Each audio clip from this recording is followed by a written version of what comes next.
Езда в тапочках стала одной из причин тройной аварии на проспекте Победы. Предполагаемый виновник ДТП – водитель «Шевроле».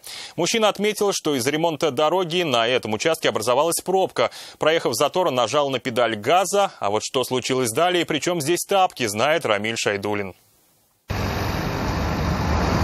На этом участке ремонтируется дорога, из-за чего машины шли плотным потоком. Многие автомобилисты, проехав все препятствия, начинают разгоняться. Видимо, это же сделал и водитель «Шевроле». Правда, спустя секунду он пожалел об этом решении.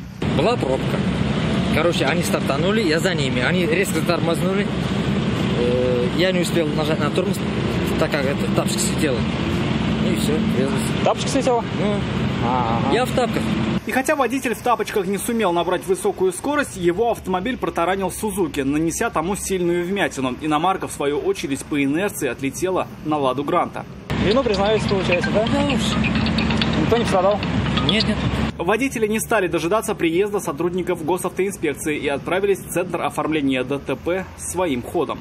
Рамиль Шайдулин, Айрат Назипов, Константин Бушуев. Вызов 112.